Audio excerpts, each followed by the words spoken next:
This is Pop Culture Yearbook. On this show, we pick pieces of pop culture that were important to us in a given year. We then discuss our memories and dig into those movies, albums, shows, and more. I'm Brad. And I'm Giff. All right, so we're going to try to keep this one to one part this week, okay, Giff? Yes. Yeah, I think we can narrow this down a little bit more. Not such an expansive topic. We But don't have quite boy, as much to cover. was that a good time last week or what? It always is. It's always fun when you got two things going. One, you have the host of the episode as passionate about the subject as you were. That would be me. And two, you've got three really fun guests. I always enjoy having guests on. And of course, that's what we've been doing lately. I know that the one we did with Courtney at the beginning of the month was a lot of fun as well. It was. So yeah, it's just a good time. Yeah, so let's thank Danica and Craig and Rappy again for coming on and for not making it boring. Like, we had a wild finish. Like, it was a Cinderella story, and I never saw it coming. So no, it's fun to see how those things happen. Coming.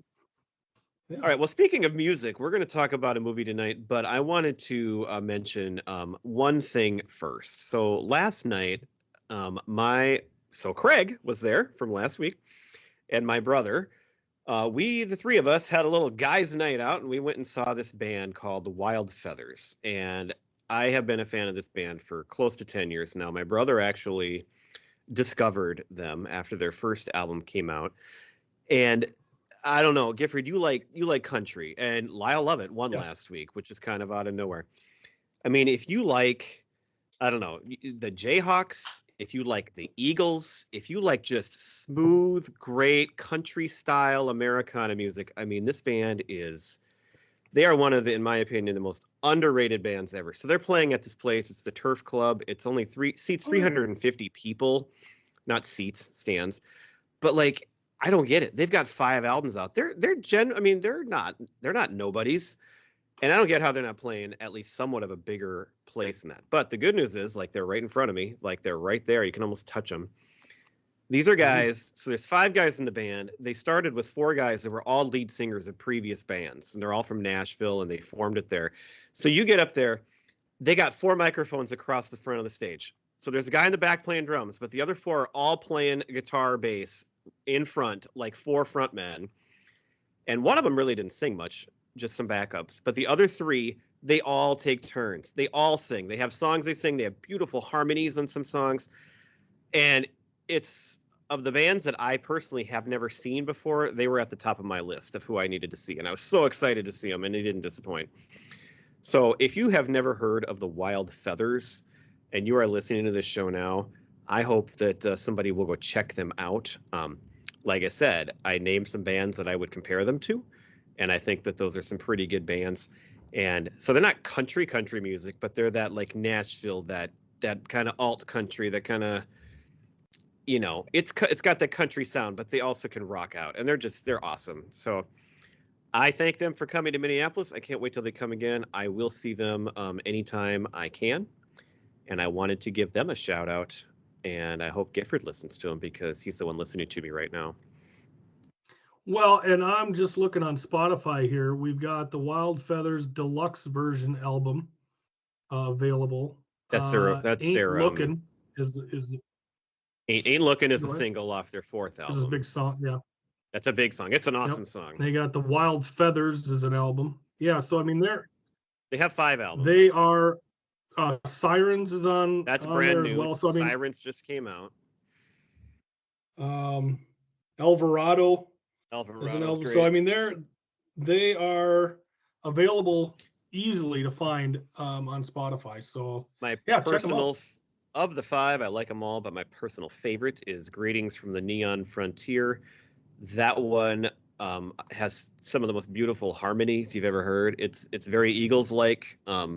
But I mean, if you don't like the Eagles, that doesn't mean you won't like them, because the Eagles take a bunch of crap, which I think is stupid. But it wouldn't matter. These guys they're amazing. So I had a great time, and it was just last night, and I wanted to put that out there in the universe. Excellent. All right. I've been to the Turf Club a couple times. I don't think I was there for Oh, a really? concert ever. Unless was I there? Did Preacher Role play there No, I was ever? only there. The first time I ever went there was a few years ago. And so this is only my second time I've been to that place. I remember going there with a college buddy of mine, um, and we went there because you could. I'm sure it's different ownership now, but you could maybe drink underage a little bit in the Turf Club. Oh, really? Yeah, I highly Yeah. doubt that would happen there now. Yeah. So anyway, it was a good time though. All right. Well, with that out of the way, we are going to talk about a very funny movie. So this was going to be, Pete came back last month and he was with us for 2 weeks, and this was going to be his pick for this month. But then we had to take another hiatus. So we decided on his behalf. Gifford was between Tin Cup and Kingpin, choosing his Yes. his movie, and I'm glad you picked Tin Cup. Personally, that's one of the most fun episodes I've ever done. Um, but I said, if Pete doesn't come back, why don't we just do Kingpin? And so we're Yeah. going to talk about Kingpin tonight. Well, and I think this is a good one for Pete. I mean, this for his pick, there's a reference to drinking your own piss in this movie, so that brings me right back into Pete's area of expertise. So yeah, I thought good one to cover for Pete here tonight. So why don't you go first? And why did you have this on your radar as one of your top choices? And what are your memories of Kingpin? Well, the big thing I remember is two words: Dumb and Dumber. Well, that's So three this words. is well, no, it's two words: Dumb and Dumber.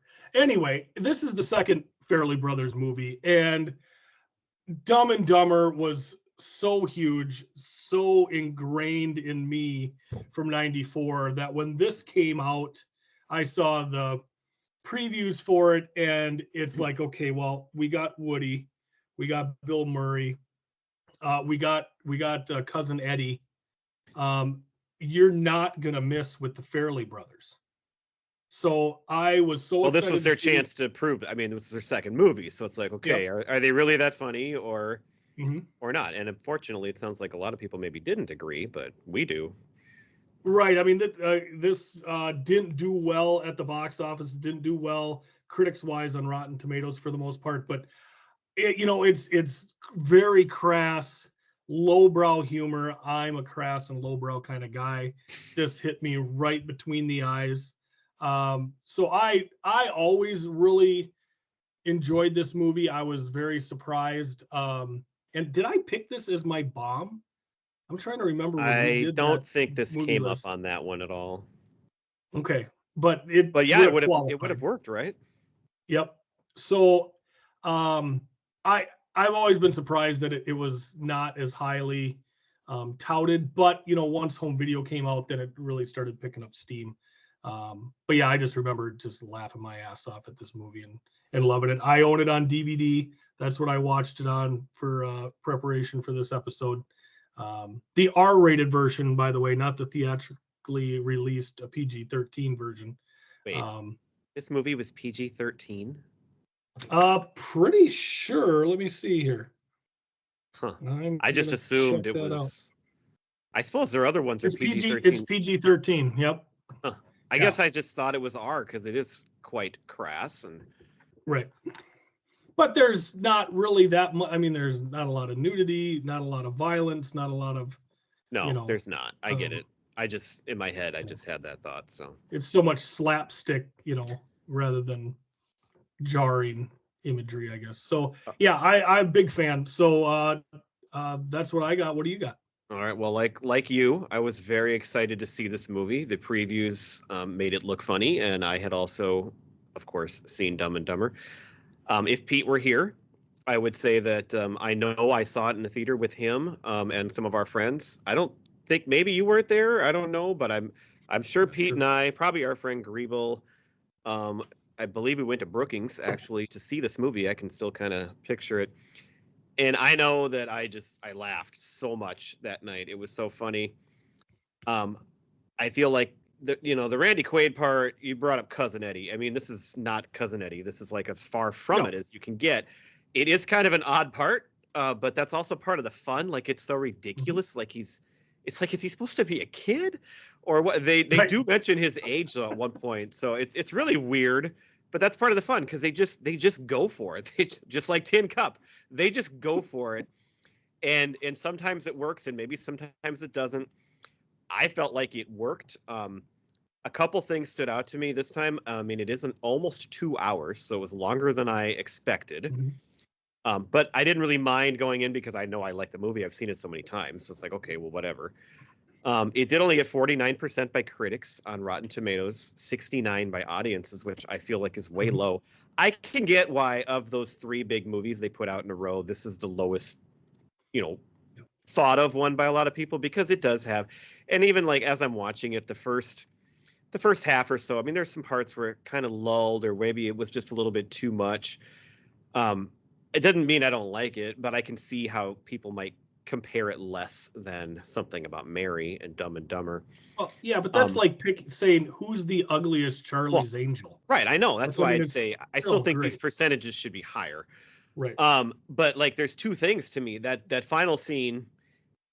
Whatever you, it's like Major League. Whatever you want to say about the rest of the movie, the final scene is just, I mean, it's awesome. And I'm not gonna lie here. You call this whatever you want. We did a Bill Murray draft a few months ago, or last year we did Groundhog Day. After watching this again, I think this may be his finest performance. Period. I mean, That is high praise. if ever a single guy committed to a role and made a movie out of his performance, I mean, he is. That's what makes this movie to me. It's good, it's funny, but without him and that performance, it's not maybe great. Do you think this is his most unlikable character? No, because he plays it in such a, Well, no, like, I mean, they mean him to be unlikable. I know. You know, like I think I compare other him kind of roles. like to the Ghostbusters guy, though. He's not, they're all just these smarmy guys that rub people the wrong way sometimes and just, do and say what they want to say. It's just classic Bill Murray, but with the hair and he's just so committed. Mhm. The commitment to this role is off the charts. I give him so much credit for this movie, and I love that he's in it. So, good times, good movie. Well, we'll jump into some fun facts here. So this came out July 26th. So like you said, you would have been home from college, That's right. going to the Brookings Theater to watch this. $25 million budget. I'm guessing that was mostly on the cast and rubber prosthetics, but only brought in Bowling balls. 32. Yeah, bowling balls. Only brought in 32.2 million at the box office. So definitely not a huge But it did make money. windfall. It did make money, but this was also, if you remember from our Something About Mary episode, the the failure of this movie is one of the reasons they credit the success of There's Something About Mary, because they thought they were going to be done. Yeah. After, so they just went like they went all out in There's Something About Mary, and of course, that is just epic. And they hit it. They hit filmmaking. every target. Right. So we did say that this is 49% on Rotten Tomatoes, but Ebert gave it 3.5 out of 4 stars, Oh, and Siskel named it one of the top 10 movies of '96. and see, that's what I kind of remembered, is that I think I remember that actually. So I wonder where all these bad reviews came from, because would they both like it, including Siskel? And I Mhm. remember it getting like top 10. Like, that kind of praise kind of sticks in my head. So it seems really weird to me that it's that low. I don't get it, and I don't agree with it. Right. A couple people that were considered for other roles in this. Michael Keaton was considered for the role of Roy. Chris Farley for Ishmael, and Jim Carrey was the first choice to play Big Earn. Wow, I'm trying to picture all three of those, and I'm having kind of a hard time. I mean, you put Farley in there as Ishmael. I mean, that works all day long. I don't know. I feel like that would just be so over Too the much? top. Yeah, It like, might be it's too just, much. I think the oddness of Randy Quaid in that role is kind of what makes it. It's so Yeah. odd. That's fair. I like the choices. Michael Keaton, in my opinion, can do anything that he wants. I agree, but I don't. This one, I feel like Woody Harrelson just plays so much better of a down on his luck, just Mhm. loser. I think that I Yeah. I have a harder time seeing Michael Keaton doing that. I guess I could see Jim Carrey. I mean, nobody, you couldn't top what Bill Murray did, You could but top what he Jim did. Carrey. I mean, if he was doing that role, it would probably be really damn funny still. A couple other things I have here in a 1985 Cheers episode. Woody Boyd confesses to being an ex-ace bowler, Oh, and he quit after crippling a guy.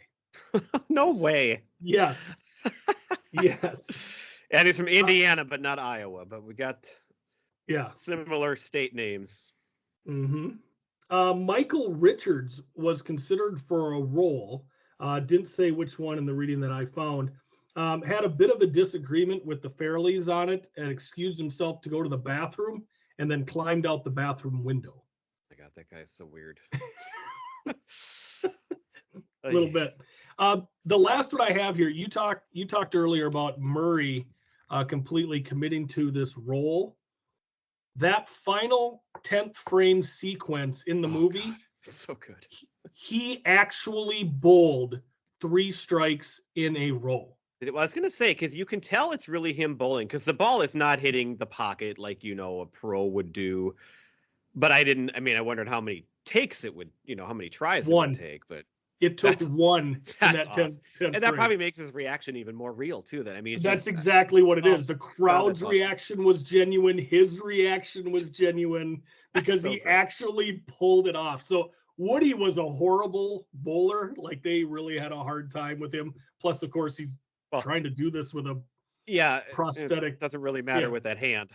right. But Murray was quite the bowler and did pull off that 10th frame in one take. With his unique style, that left hand way That out there. left hand way out there, and yeah, it's just absolutely wonderful. So again, because this is 28 years ago, and for those who may not know this film as well as the two of us, Brad has been kind enough to put together a synopsis for us tonight. I did.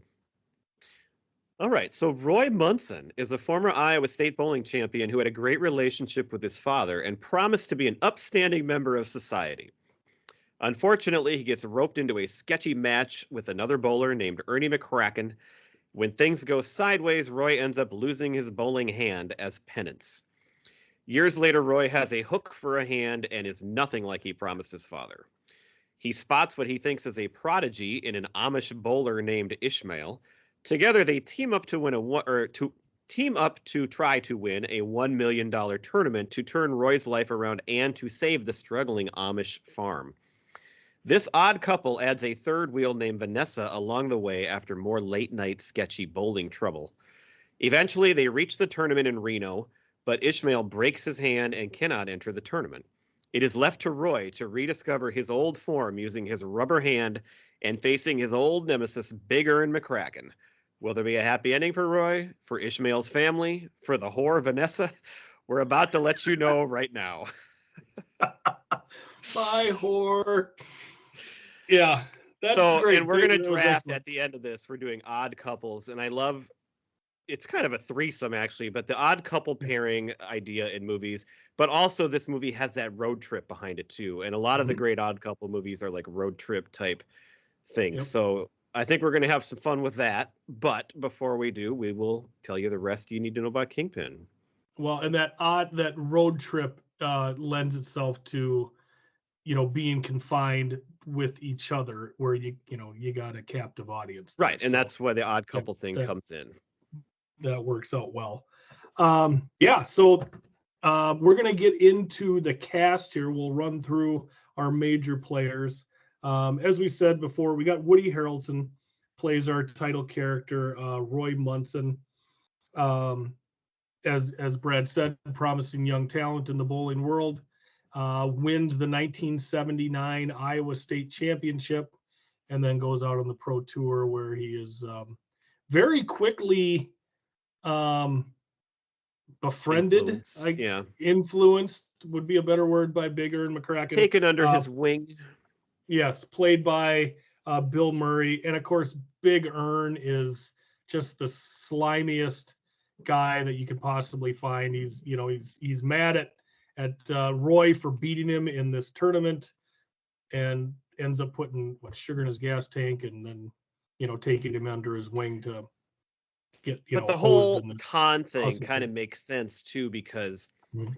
a professional bowler probably isn't making a ton of money. So the whole concept that they have to do like these side hustles and gigs to make money, like I like how that's set up too, because it makes sense. Yep. But I also love how they establish this wonderful father-son relationship in the beginning of the Yes. movie, and then it just gets torn down, and like Ern becomes his new father and ruins his life, and Roy ends up losing his entire relationship with his father, doesn't even know when he dies, and so Yeah. the contrast from that opening to what happens in this seedy underground bowling circuit Yeah. is part of the fun too. Right.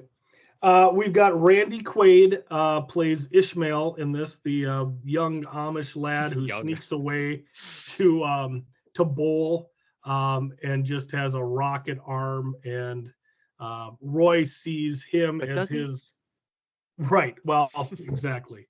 Roy sees Ishmael as his way of getting out of his current funk and back into some money and into a world that he's familiar with as far as bowling. So he's going to be his coach and basically be partners with him, take half of Ishmael's winnings. Just so he can get back in the saddle. And of course, Ishmael decides that he's going to do this because the farm needs exactly Yeah, here we go again.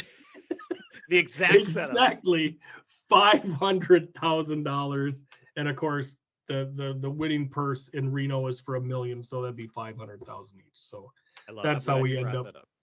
Yeah. We've So I got looked it up. oh Randy Quaid yeah. is 47 years old in this movie, and there is one point where Woody refers to him as 40ish, which I thought was interesting because he's playing Oh, I what missed is that. appears to be a prodigy. He's got the long floppy hair. He doesn't have a beard like any of the other guys. Like it looks like he's supposed to be playing like a 20-year-old, even though he's clearly not. And it's just such a ridiculous casting, and it's so weird. But again, that's what makes it funny, and they'll just go Well, for it. and he's overly naive, not only because he's Amish and not out in the English world, but I think they're trying to portray him as that young kid. And like when the men are doing work, he's supposed to go watch the children. Right? Even See, though he's this huge hulking man who obviously is huge very strong, beastly man. heaving hulking man. He Um, and then you mentioned his rocket arm, and so you start to question the whole plot and Woody's ability to judge talent, because just based on hearing him hit a strike, he thinks this guy is amazing. And he learns later that his 265 average is actually over 15 frames, because the Amish do everything that real people do half one again and a as half much. times. Yes. So does he really have that great of a role?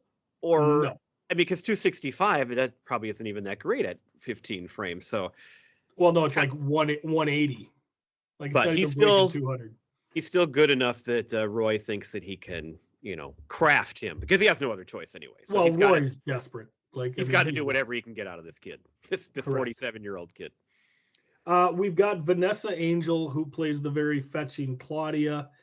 Here, she's streetwise, been around the block, as we come to find out. Well, has she, With or is that her, just what everybody says? well, I mean, she's been with Big Earn, That's and true. She was with him. Yeah. earlier on, she was with is it Stanley? I think is the guy's name. Her boyfriend at the beginning Yeah. of this. We got Chris Elliott, who has a very small role while in Reno as a affluent gambler. Who else do we have here of note? Well, you have Lynn Shay, who plays the Yes. disgusting old lady who's in all these movies. She's a Magda in Something About Mary. And they've hardly ever taken a human and made them grosser than she is in this movie. She's supposed to be disgusting, and she is. And when you imagine the things that her and Woody are supposed to have done, it's just, I mean, you almost end up like Woody in your bathroom. Yes. Yep. Not Woody, We Roy. Roy Munson. yes. We got Roger Clemens Roger Clemens is the as fairly our our athlete athlete in this cameo. one. God, I'm trying to find the guy because, of course, the Fairley Brothers. This is only their second movie, but they reuse people, reuse actors, and I'm trying to find the guy who plays. Well, Stanley, isn't he the guy from the bar in Dumb and Dumber? He's the guy from the bar in Dumb and Dumber, and I'm trying to remember, was he in something about Mary? And I don't remember him being such a bad actor other than in this movie, because I was taken aback by his scene in this movie. That's where the movie kind of started to that's where I started to think, okay, I can see why the reviews were bad here. Yeah, he's pretty rough in it. Does he remind you of Chris? Yes. In this movie with the hair? Our friend Chris, he does have that kind of a look to him. Yes, for sure.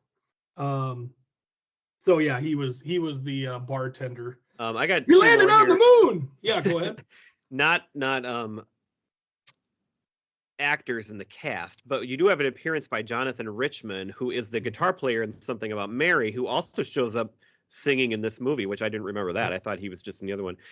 And then the music in this movie, which is, as usual, excellent for all the Fairley Brothers movies, is done by Freddie Johnston, who had a great album and many great songs in the 90s, most notably Bad Reputation. And I love that guy, and I love the album that he put out. I don't know how many he ever had, but the main one that had all those songs on it, I owned and loved. So they always come through with a good soundtrack. Well, and if you're talking music, we also have a cameo by John Popper as well. Oh yeah, at the very Blues end. Traveler. Well, he's the announcer at the bowling tournament as well. Oh, he's dressed in a tuxedo.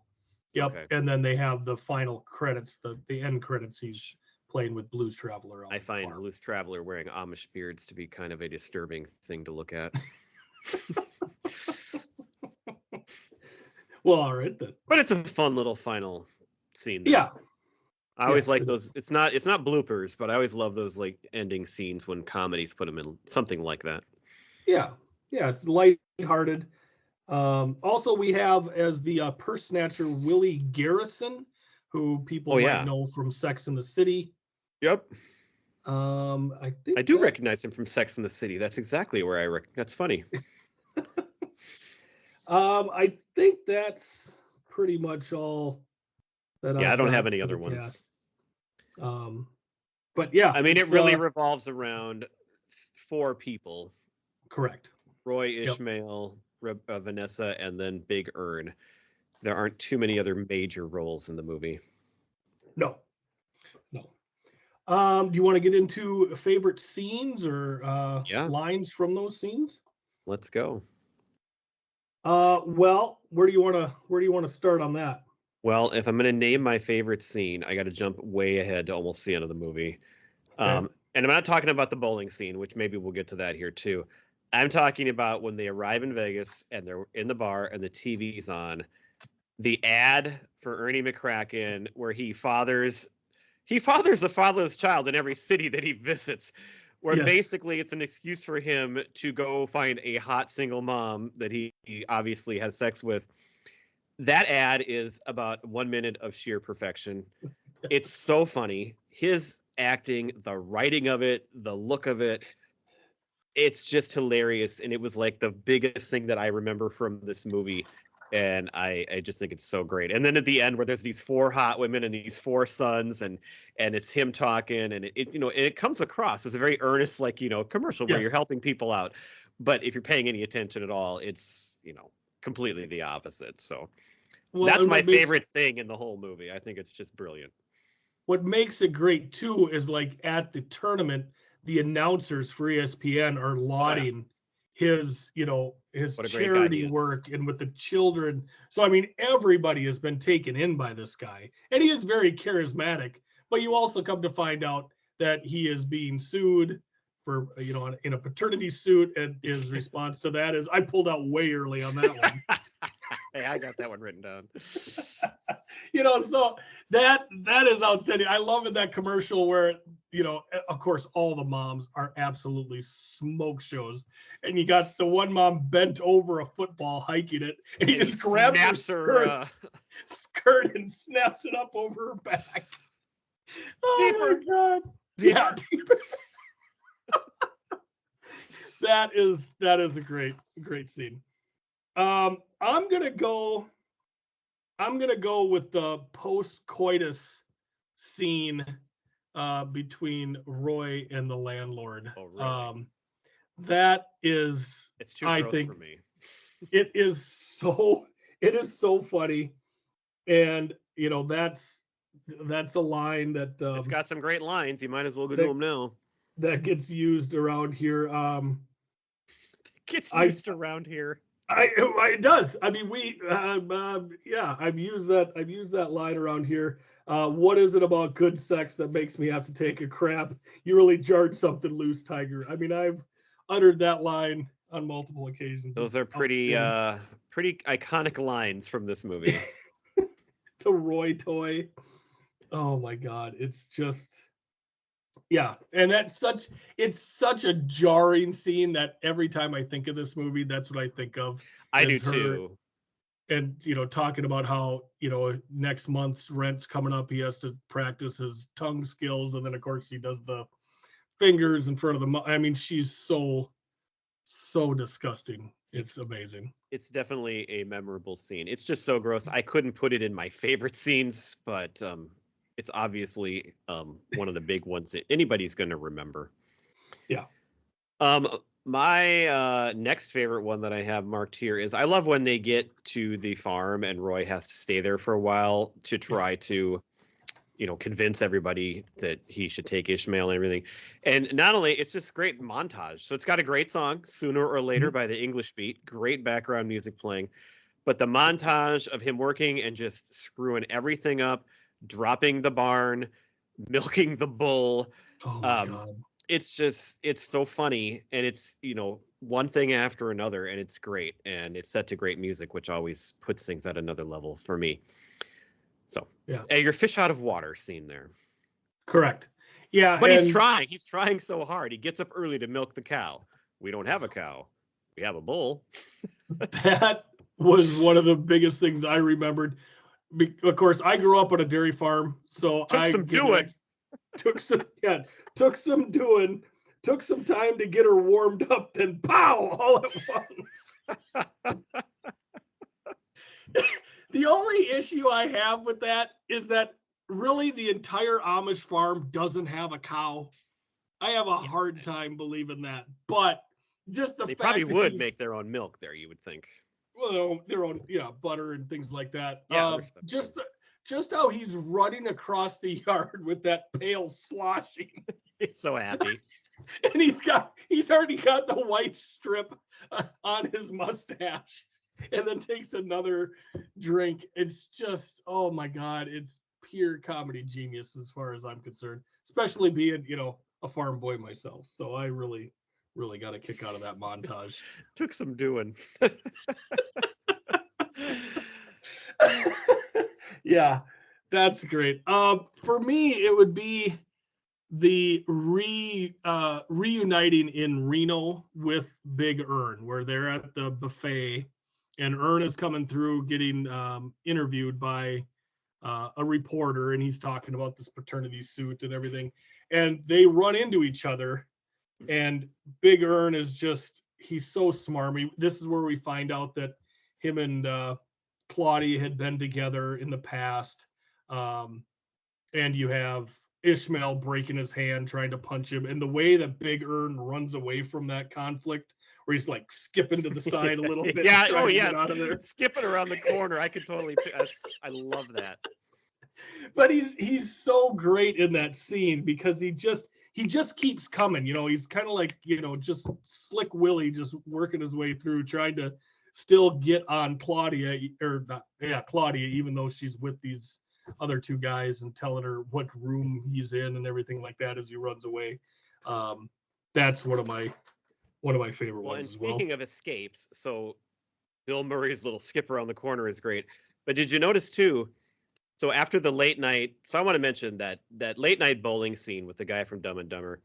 I just thought that was a weird scene. Did you notice there's like really long pauses and the acting just seems so off this time Yes. when I watched it, especially by the bad guy. But anyway, they escape out of there, and there's a scene where the car flies over a hill. It looks exactly like the dog car in Dumb and Dumber. Yes. Yes, okay. Yes. I knew you'd notice that. Yeah. Well, it was about the same color as the. I mean, it had to be, and sheepdog. but it's the same like angle and everything. It had to be like a on purpose homage to themselves, which that's great. Right. Yes. Yeah, and that scene was great too because, of course, she's meant to be a distraction for Ishmael when she goes into the beer fridge and gets a beer out. She comes back and she's just nipping out like crazy. And Ishmael doesn't care. He's somehow immune to her charms, and then he goes and grabs a beer out for Roy, and he comes back. And this was the part of the movie where I'm out. like, okay, I this is where I started to think, okay, I get why it's got lower ratings, even though it's kind of like with Talladega Nights or whatever. Yeah. It's that one piece that I didn't really like a whole lot, but everything else is great. You needed a scene to get her into the group. No, and the scene is important like that, so it's not just dumb, it's important to the plot of the movie, but it's so weird. The guy is such a horrible actor in that scene. He is. Yeah, he's not good in this. Yeah, they should have got Chris to play that role. There's other good scenes, but I don't know if you have other. I mean, we got to talk about the final scene. So, and again, it's like a multiple part scene. So it starts with, you got this great 70s song, Something in the Air by Thunderclap Newman, which I never knew the name of it, but you know the song when you hear it. But it's this montage of all the bowlers, and it's and they're, it's showing, it's kind of like You're the Best Around in the Karate Kid. It's showing the tournament in a montage. Then they play another good song as you go through the bracket. But then the final scene is set to ELO's Showdown. And as you said, the reality, if that's really true and not just some urban legend, they're spilling that he bowled 3 strikes in a row, and the hair by these two guys, the mugging by the actors, the true emotions they're showing, the crowd going nuts. It is like, it's like the natural ending. It's like such a great sports movie ending, but it's so damn ridiculous. It's so funny. Well, and I just love how, I mean, Roy's hair is awful to begin with, but Big Earn, he's got that major comb over. Yeah, so normally it looks okay. Yeah, he's kind of put together, but as that scene goes on, his hair starts to flop back the other way, but yet it's still kind of upright and then folded all the way over. So it's almost like a wing at one point hanging off to the side. It's just brilliant. And he's got the hand out there as he comes up as his approach for his shot, and the announcers are just loving everything that he does. It's just so amazing. And then his reaction after he gets a big shot is just and the you best. can He feel comes back hip thrusting, and like as great as he thinks he is, like you can tell how truly nervous he is too. That he could lose, and like he's. And that's again great acting by a comedy guy. He you can feel it all. I honestly think after watching this could be Bill Murray's best performance. I'm not lying when I say that. And if it's not his best, it's got to be his most underappreciated, because everybody's going to name Caddyshack or Ghostbusters or Groundhog Day, and Groundhog Day is obviously a great acting performance. But if you're talking comedies, pure comedies, this is so high up there, and it's just amazing.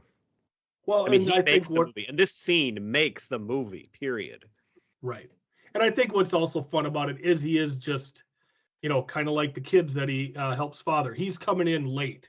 He's not the major focus of the film, but when he's in it pretty early, but then he disappears early. Yeah, but he just kicks it into that next level, particularly at the end. And it just brings it to, the culmination at the end is awesome. Yeah, so that's got to be the best. The other thing, though, too, is that as you're watching it, it's a great sports movie ending, but you're expecting that Roy's going to win, and he ends up losing by 1 pin, and you feel for him, and it's like, well, now what? And so the movie doesn't end there like you might think it would, but we all of a sudden see him back on the farm, and he beat Ishmael back because he has a car, and Ishmael's brother had to go get him in the horse and buggy. And he's got a $500,000 check, conveniently, from Trojan Condoms to be their rubber man because of The his rubber hand man. and his Yep. newfound fame. So he ends up getting the money, and you think he's such a selfish loser prick, but he gives the whole thing to the farm because it's the right thing to do. And it's just such a sweet ending, too. And not only that, him and Claudia make Ishmael into the hero and fabricate the story that he really saved them along the way, even though that's not what happened. Yeah, and that is one of the fun things of this movie, is watching the deterioration of Ishmael, going from he doesn't smoke cigarettes to drinking. He gets a couple tattoos, as we find out. Just all that, he can't gamble. It's just funny to see him out in the real world, and just very quick. I mean, he's very easily influenced. So Roy, Well, he's just so naive. He's supposed to be a yeah. kid. Right. Yeah.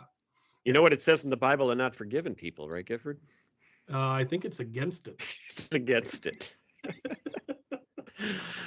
Right. All right. So I have a couple more quotes. You got some more quotes here? Yeah, you go ahead. So I didn't really have as many, and we've already said a lot of them, but my favorite quote, I think, in the whole movie is kind of an under the radar one. He's yelling at Vanessa after he kind of first meets her, and he says, "Half the dresses you got, you need 2 hairdos to wear." Yes. That is a great line. I got that written down right there. Yes. Yeah. One of the first ones I wrote down is the first hustle where Roy gets in trouble and loses his hand. He's supposedly bowling against a priest, and the priest goes, "I've only got vice." Yes. Bowling for money is my only vice," as the smoking hot waitress brings him over like a whiskey, and then he slaps her on the ass and goes, "Okay, maybe 2." And then, but then he goes, "That's still very good." That's still very good. That's Ishmael says that, right? No, I think that was Ernie, because that was Ernie. And it was Ern. I forgot Ern was Yeah. there, because this is the scene where that's still very good. 2 vices. That's still very good. Yeah. Another one I got is when it comes to light that Ishmael doesn't bowl 10 frames, he bowls 15, because he does everything half again as many times. And he just looks at Woody and Roy's character and says, 10 frames? That's for Quakers. It's such a little line, but the way he kind of chuckles as he says it gives me a laugh. There's a good one. I don't even know who it is that says it because it's a total side character, but Roy and Ishmael are asking some lady if she's seen who they're looking for. I can't remember if they've seen them. And she says they kind of look, oh shit, I'm totally blown. But she says, no, these guys were good looking. Yes. Can you help me out on that one? Yeah, that's when they go up to Claudia's room and she is left with her old boyfriend, and the housekeeping goes, no, she just left with 2 guys, and they go, no, we're 2 guys. And that's when the housekeeper says, no, 2 good-looking guys. No, these guys are good-looking. I knew you'd be able to fix that for me. No problem. Woody, Roy has another one where he talks about he's getting interviewed and he has no answer for what he's been doing the last 25 years other than drinking. And so the guy doesn't know what to say. And he goes, "Are you still drinking?" And Roy goes, "No, that's behind. Why are you buying?" Yeah. The way he looks at the guy when it dawns on him maybe he can get a free drink is priceless. Yeah. I thought one of the good lines here was when we meet Claudia for the first time at the house, and of course she's just supposed to be the hottest thing that's ever walked the earth, and Ishmael is not impressed with her at all, because he goes, with those narrow hips, that woman couldn't have more than 6 or 7 children. And he's just laughing to himself. Oh, he's laughing so hard because she would not do well in the Amish community. Speaking of Claudia, when they go back at the end to kind of tell the new story about Ishmael, the Amish dad, is talking and tells Ishmael how happy he is and proud of he is. And one of the things he's happy for is how he got Claudia to quit being such a whore that she is. And she is. Then he throws that she is in there. Yes. You have to put that she is in there for sure. And then, of course, they all say, you said it already, they say, bye, whore, when she leaves. Right. It's great. I got a couple big Earn lines here. One, when after he wins the tournament and everybody's gathered around him cheering and, it's just awesome. And he just yells at the top of his lungs, finally, Big Earn is above the law. He thinks that winning this tournament makes him bulletproof. Right. The other one I love is, again, the scene where they're reunited with Big Earn and the three of them. And we come to find out that, Claudian and Big Earn used to be an item. And Earn's line here is, it's a small world when you've got unbelievable tits, Roy. I got an early one by Big Earn when he first meets Roy and he's trying to get him to go do this bowling thing for money. And Roy's walking up to his apartment and says, no, I'm not going to do it. And then he tricks him. And Roy immediately turns around and says, okay. And Earn just goes, nice flip-flop. Way to go.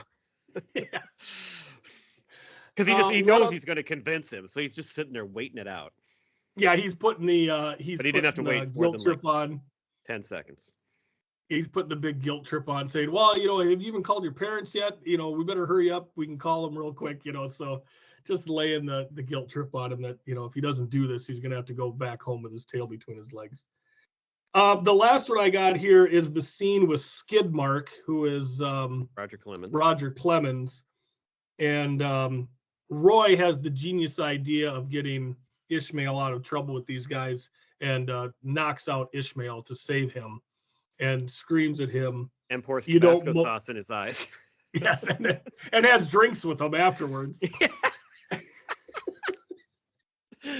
Roy's line here is, you don't mow another man's lawn.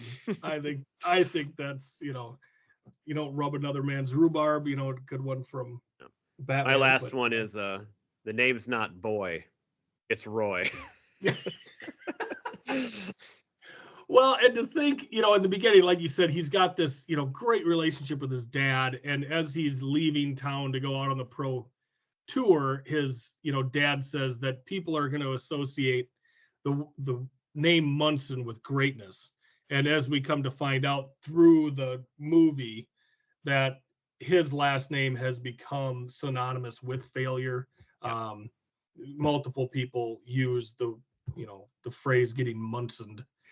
Which always bugged me because 3 years after this movie came out, the Gopher basketball team, my love, hired Dan Munson, who was a terrific failure as a coach for the most part. And so it hit too close to home at that time. Yeah. Well, that's all I got for my quotes in here. Yeah, I made my point that Bill Murray's performance is just one of the greatest things I've ever seen in comedy. And the movie isn't perfect, but it's really, really funny, and he alone makes it near perfect. Yeah. And, Harrelson for me is outstanding in this. Yeah, he's great too. He is. Yeah. And Randy Quaid is a weirdo, and him being cast in this is totally bizarre. But honestly, he actually does a good job too. It could be such a stupid role and he could really make it dumb. But he plays it so honestly and earnestly that it actually works in its weird way. So good to him. Right. Yeah. All right. Well, I think that's going to do it for this excellent movie. We hope that you guys go back and give it another chance. But don't leave yet, because if you've seen it in the past, if you haven't, please go check it out. We are now going to draft our favorite odd couple movies. And so a lot of these are kind of road trip type things, I'm sure, but they don't have to be. I came up with a couple odd couples that I think, are definitely maybe a little unique too. I bet you did as well. So I'm picking first on this one. And this is one where I'm glad to go first because I have a no doubt choice.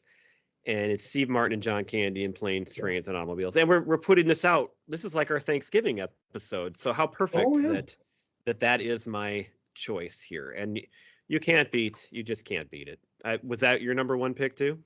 That was my number one pick. All right, I'm I glad I mean, got the pick then. it's like last week, or not last week, 2 weeks ago, where you got to pick Happy Gilmore as your number one pick in the scramble. I mean, Yep. yeah, they are definitely your number one with a bullet for sure. All right, well, I'm gonna stick with the road trip theme here. I'm gonna go with Tommy Boy, with Tommy and David. What'd you do? It's funny. I didn't even have that one on my list. Oh, really? That was the Even third though one I wrote it's, down. kind of a ripoff of Planes, Trains, and Automobiles, you think I would have had that on Yeah, there. I would think so. I think maybe I didn't have it on there because they are actual friends. No, but they're not. No, they're not. No, not in the No, beginning. yeah, okay. No, I mean it's a good choice. I just Yeah. I'm trying to figure out why I didn't have it on my list. I have 21 movies here.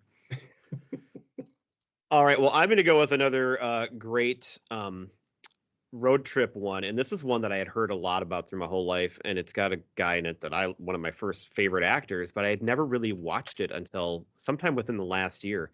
It turns out it's lives up to the hype, and it's kind of one of those under the radar ones. That's Midnight Run with Robert De Niro and Charles Grodin.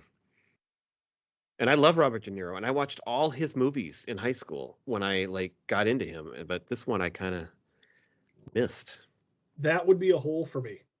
Well, it was for me too until never- recently, but I think Yep. you'd like it. Yeah. All right. Well, I'm gonna go with two guys that are brothers. In fact, they're twins, and this is Jules and Vincent from Twins. from Twins. Twins. Danny DeVito and Arnold Schwarzenegger. Schwarzenegger. Yes. All right, I'm going to go now with a movie that we haven't done, but it's one of the best movies out there that we haven't done that someday we should get to. And that is a couple of guys who are complete opposites in every way, brought together by a couple of old rich guys that just think they can do whatever they want, trading places. Yeah. Yep. That's a great pick. Thank you. All right. I am going to go with a movie that I talk about. I've talked about it quite a few times on this podcast, but I think it's great just because you got one straight laced, well, supposedly straight laced, and then one just from the street kind of guy. That's Alan and Terry from The Other Guys, Will Ferrell and Mark Wahlberg. Mm-hmm. All right. Well, I'm going to go now with a movie that we did do on this show. This one is this is an odd couple of a buddy cop movie. There's actually a couple here on my list, but the one that I loved as a kid and we did on the show, was Dragnet. Yeah, I had that was my last highlighted one. That's a very, very good pick. And they had to work together, and they figured it out. And I love the Tom Hanks, Dan Aykroyd dynamic in that movie. Yeah. Well, I'm going to stick with Tom Hanks. He plays Woody, and I'm going to go with his counterpart Buzz from Toy Story. That was the next one on my list. Well, you got your final pick coming up here. Well, since you picked that, I will pick another animated one. A couple of characters who don't like each other much. Well, actually, one doesn't like the other one. The other one just won't go away until they finally come around, and that is Shrek, another Eddie Murphy movie. Yeah. Shrek and Donkey. All right. Well, I wasn't sure if you would pick this one. I thought you might, but I'm going to snag it. I can't leave it out there. I'm going to go with Harry and Sally. I'm going to go with When Harry Met Sally. So I did not put that one on my list. They finally come around, much like everybody else in these odd couple movies, but definitely a strange. I guess I should have, because it is a road trip even for part of it. In the beginning, yeah. But they don't get. Yeah, I don't. I mean, I think I thought of it, and for some reason I didn't include it. I don't know why. Well, and I needed to have a female on my list, otherwise I get lambasted by my better Yeah, half. I don't have one, so. All All right. right, let's So pick for Pete. yes. Actually, I should have saved Dragnet for Pete because it's one of his favorite movies. Yeah, I would. Yeah, I wasn't going to. I had it high All on right, this, well, but I got you're a going to good be the. first choice though here for Yeah. Pete. This is one of the best odd couple pairings that did multiple movies together. And I'm gonna pick Stir Crazy, Oh, Gene sure. Wilder and Richard Pryor. Now, I loved in 1989 See No Evil, Hear No Evil came out, and I Yes. watched it a ton of times because I was 13, but Stir Crazy was the original, and I'm gonna Yep. pick that one first, even though I love both. And it's not my pick anyway. No, I was looking at that. I probably would have went um Hear No Evil, See No Evil, just because I'm more familiar with that one. Yeah. But Stir Crazy is obviously a great choice as well. I think I'm gonna stick with tonight's movie for Kingpin. Pete's second choice. Obviously not a pick that Pete would make because he generally leaves off of his list the subject of the current episode, but I'm gonna put it on there for Pete. All right, I am going to give him another Minnesota movie starring the guys who were in the original Odd Couple, but Ah, grumpy old men with Walter Matthau and Jack Lemmon. see, I didn't write that one on my list because to me, those two, the reason they're enemies is because they are so much alike. It seems like Yeah, they're but I mean they but are in the original Odd Couple, right? So I they are, just yeah, the yeah. whole just synergy between it, like you Mhm. associate it with anyway, and they hate each other. So Right. you're right All though; right. they aren't probably too But different. they were on every list that I came Yeah. across as well. Was grumpy old men and grumpy old men. All right, so yeah, on my list I picked a pair of brothers, and on Pete's list I'm going to pick a pair of brothers that are a very odd couple, even though they were attached to each other from birth, and that is Bob and Walt Tenner from Stuck on You, another Fairley Brothers movie. Uh yeah, I don't really know that one. That's one that I love. I'll rewatch that movie. I just get such a kick out of it. Bob, played by Matt Damon, is very reserved, and Greg Kinnear plays Walt, and he's more of the outgoing. He's a thespian. They end up going to Hollywood so that Walt can be in movies, but Bob's got horrible stage fright, so it's just great. I love it to death.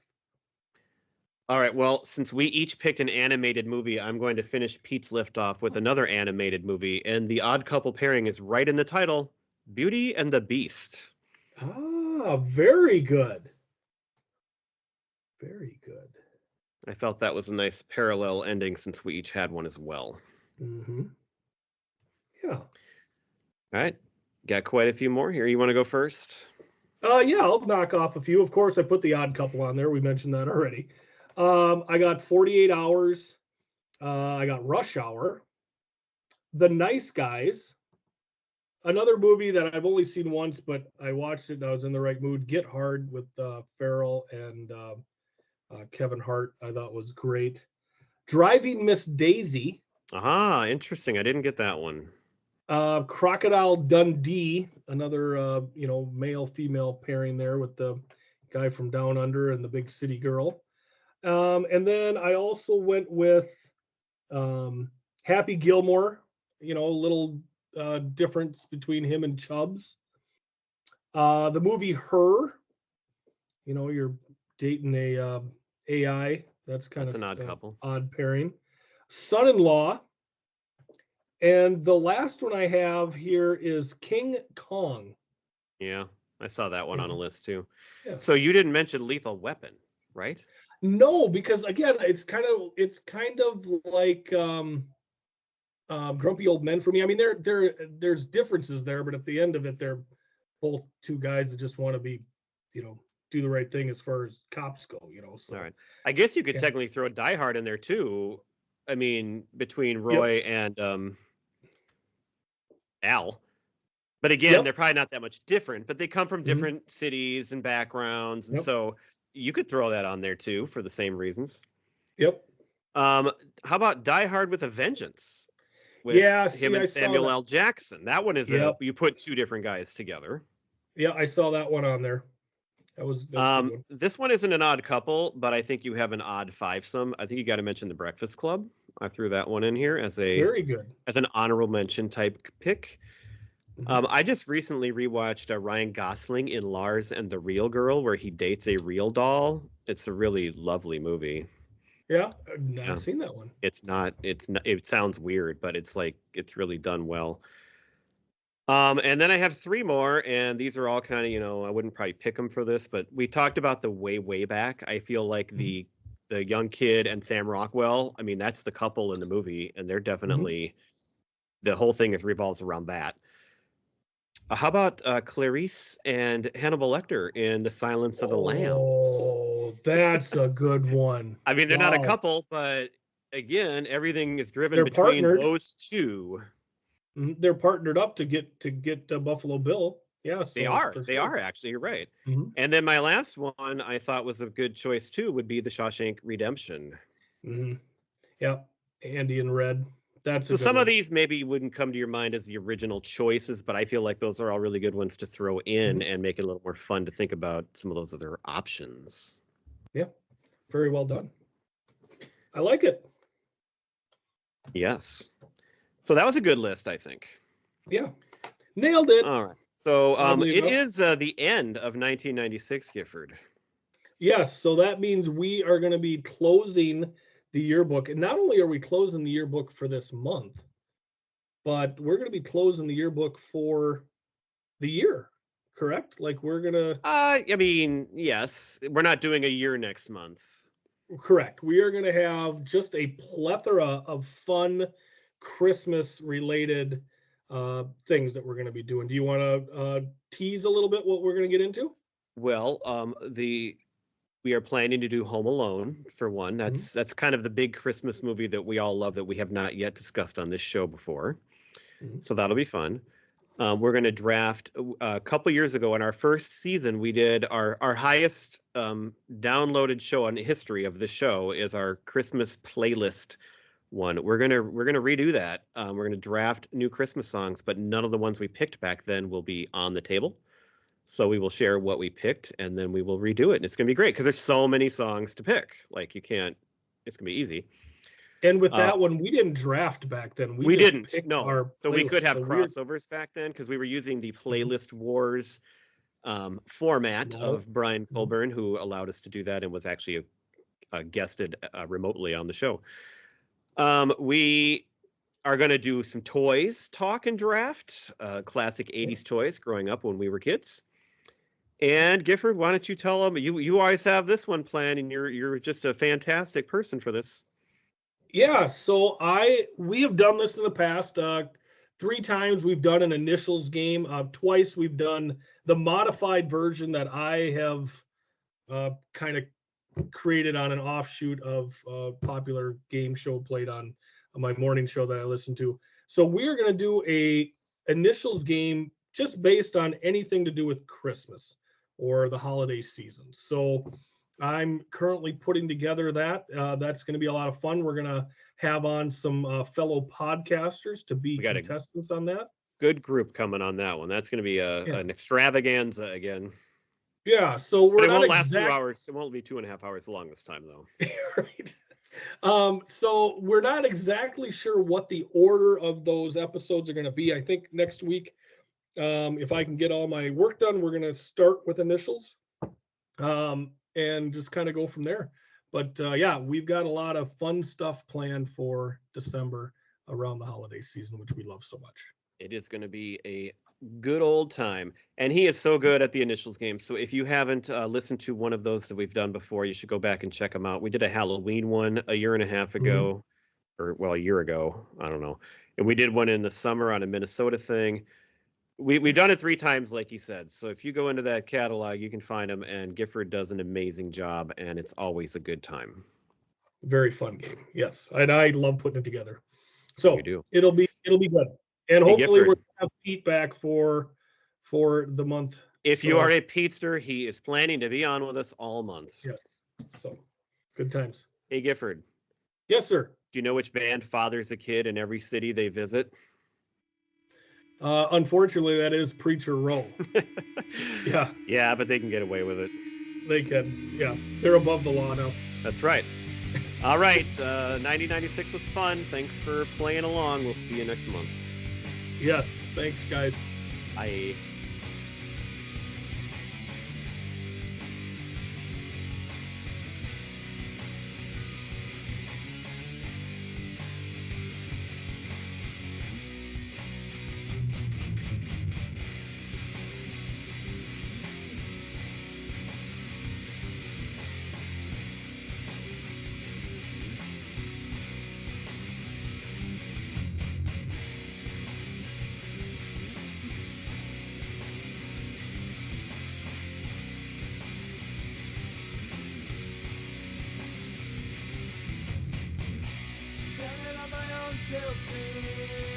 No one's here to comfort me.